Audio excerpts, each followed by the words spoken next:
Estou aqui nessa trincheira. A guerra mundial começou. Disputa os territórios palmo a palmo.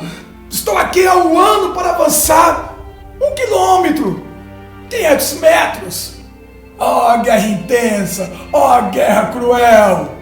Mas antes de chegarmos aqui nas trincheiras, nós passamos por uma fase de esquenta, para a chamada guerra de movimento. Vamos lembrar disso?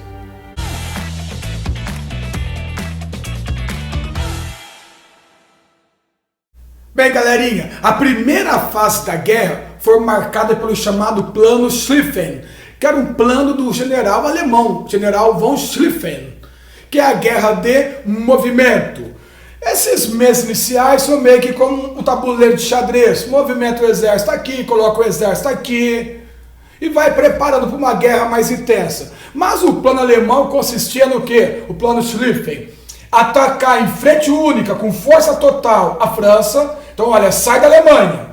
Vou atacar a França com força total. Guerra de movimento. Atacar em frente única.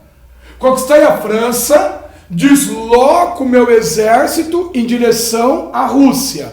Movimento. Movimentar o exército. Atacar em frente única.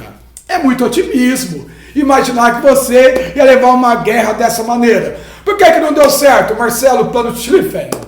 Porque enquanto os alemães estavam atacando a França, e por muito pouco, não tomaram Paris, muito pouco, os russos atacaram o leste da Alemanha. Aí esse ataque russo, aqui na costa da Alemanha, obrigou o exército germânico a se dividir em duas frentes de batalha. Aí o plano Schlieffen foi por água abaixo. Não teremos guerra de movimento. A Primeira Guerra Mundial será marcada por trincheiras. Bem, turminha, trincheiras são aquelas valas cavadas no chão, gigantes, né? Aqueles túneis. Às vezes o soldado passava ali 1 ano, 2 para avançar pouquíssimo mesmo, esperando o melhor momento para atacar o inimigo e o pior para sofrer um ataque, tá? Nesse sentido, a Primeira Guerra Mundial foi pior que a Segunda. Nesse sentido, foi mais corporal. Porque chega um momento que você tem que sair da trincheira para atacar o soldado inimigo. Não tem jeito. Tem que tomar a trincheira dele, tem que avançar. Aí atira queima-roupa, aquela baioneta na ponta das espingardas. Entenderam? Então, nesse ponto foi mais traumatizante, foi mais corporal a Primeira Guerra Mundial. Nós também teremos algumas inovações interessantes na guerra. Submarinos, metralhadoras, aviões usados na guerra. Teremos também o uso de arma química. A mais famosa da Primeira Guerra Mundial é o gás mostarda. Então daí você vir várias fotos, né, com aquelas soldados com máscaras. Então, essa aqui é a famosa, né? Até o burrico tá de máscara aí. É por causa dos ataques de gás mostarda. Provocava um efeito de paralisia, paralisava os órgãos, morria rapidamente, dependendo de como fosse inalado ali. Então nós temos algumas inovações interessantes na Primeira Guerra Mundial também, já sendo usada para matar em larga escala. Na verdade, turma, quase ninguém imaginava que seria uma guerra mundial, né? Começou ali nos barcos, havia algumas tensões, todos os países se sentiam super preparados para vencer a guerra, não foi bem assim, ninguém esperava um saldo de 12 milhões de mortes, uma guerra de quase 5 anos. Mas esse vai ser o saldo da Primeira Guerra Mundial.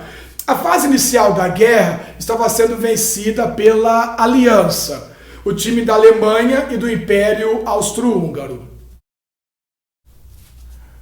Mas, prof, e a Itália, que o senhor disse que fazia parte lá da Aliança? Lembra que eu disse que a Aliança nasce bem antes da guerra? Era mais uma aliança geopolítica, estratégica, econômica, tá? Quando começa a guerra, a Itália ficou neutra. A Itália não entrou de um lado e passou para o outro. Não, começou a guerra em 1914, a Itália está neutra.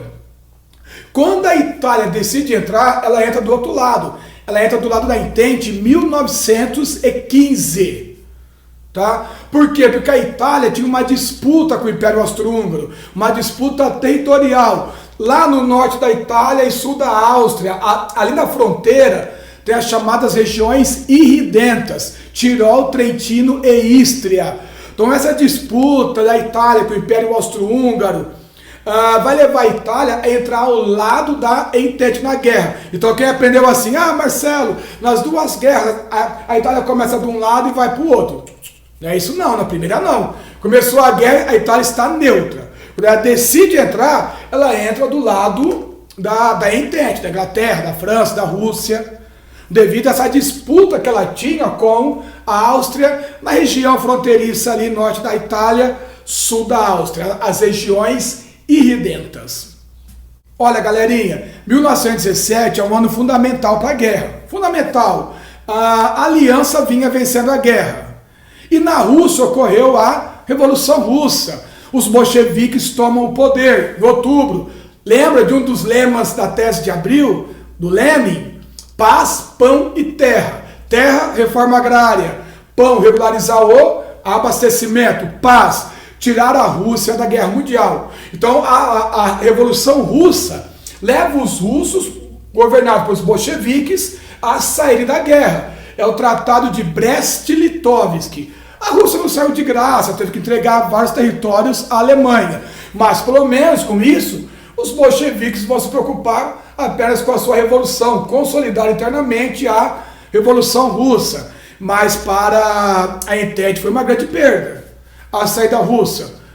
Por estratégia, no mesmo ano, em 17, entram os Estados Unidos na guerra. Os Estados Unidos vão entrar, turma, muito mais para a questão geopolítica, estratégica, econômica. Os Estados Unidos já tinham um lado na guerra. Apesar de estarem neutros, o lado era a Entente. Então vendia para a Entente, abastecia a Entente. A guerra foi tão boa para os Estados Unidos economicamente, que começou a guerra, eles deviam para a Europa. Terminou a guerra, a Europa devia para os Estados Unidos da América. Então foi muito boa economicamente a guerra. Qual que era o medo norte-americano? E se a aliança vencer a guerra? Como que vamos receber tudo que a Inglaterra, a França, outros países devem para nós? Quem vai dominar a geopolítica europeia? A Alemanha, a Áustria. Então em 17, após a saída russa, os Estados Unidos decidem entrar no confronto ao lado da Entente. E sem dúvida alguma, uma potência mundial descansada, enquanto todas as outras já estavam muito desgastadas, vai fazer uma diferença fundamental no rumo da guerra. E a guerra começou a mudar de lado, começou a ter uma série de vitórias da Entente. Em janeiro de 18, lembrando que 18 é o último ano da guerra, né? Foi de 14 a 18, tá? No último ano da guerra, em janeiro ali, o presidente Woodrow Wilson dos Estados Unidos vai propor uma paz sem vencedores. Ou seja, era terminar a guerra no campo diplomático. Os líderes deveriam se encontrar e ali vão terminar a guerra sem humilhar ninguém, sem exigir indenizações pesadas, entendeu? Terminar no campo diplomático, daí o nome é paz sem vencedores. Mas infelizmente ninguém aceitou a proposta de Wilson, os 14 pontos de Wilson. Nem a Entente, que estava vencendo a guerra, e nem a Aliança, que já estava perdendo a guerra. Então, infelizmente, a guerra terminará no campo de batalha. Aí, no meio do ano, em junho, aí sim, a Guerra Mundial terminou com a vitória da Entente. É errado falar que os Estados Unidos venceram sozinhos a guerra. Isso não existe. Mas a entrada norte-americana foi fundamental para a vitória do bloco da Entente. Olha, galera, o final da guerra trouxe mudanças fundamentais para a Europa. Primeiro, como eu já havia dito, ninguém esperava uma guerra tão grande assim, né, galera?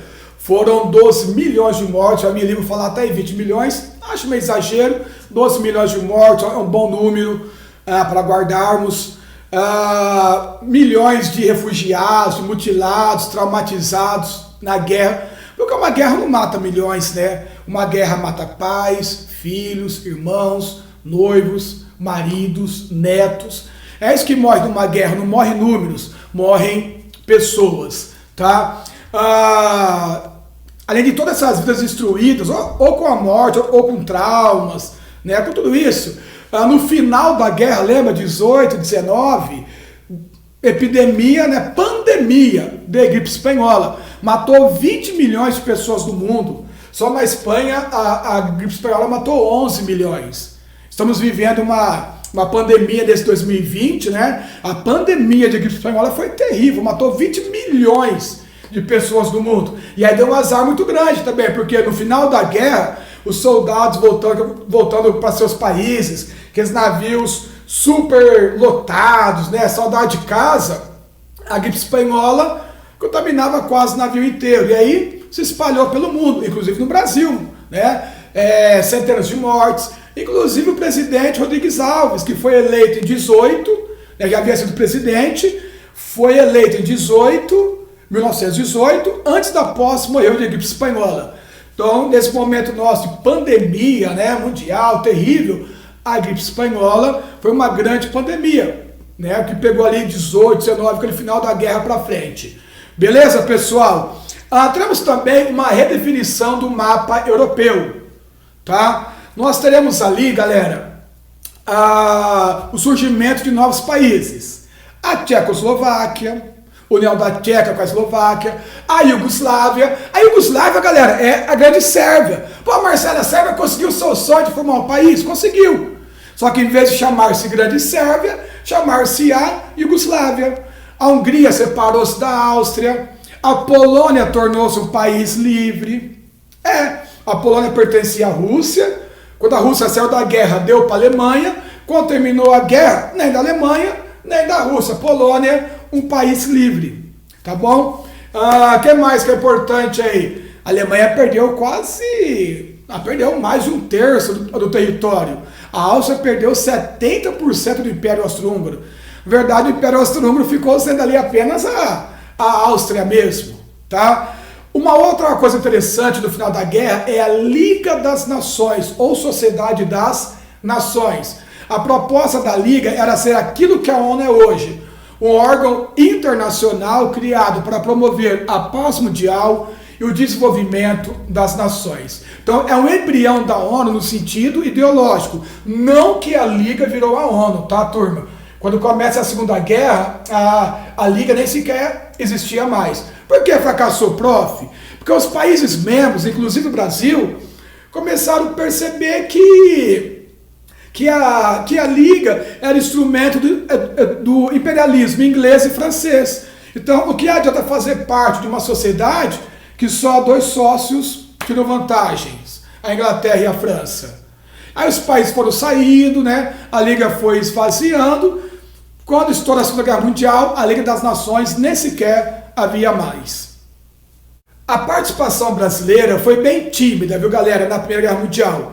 O Brasil enviou uma junta de médicos para ajudar lá a cuidar dos feridos da guerra, tá? E o Brasil, que tinha uma boa marinha na época, uma das marinhas mais fortes do mundo, o Brasil ajudou ali a patrulhar o Atlântico, tá bom? Mas soldados enviados lutando diretamente na guerra, não. Só na Segunda Guerra Mundial que o Brasil vai ter uma participação mais direta mesmo na guerra ali, tá?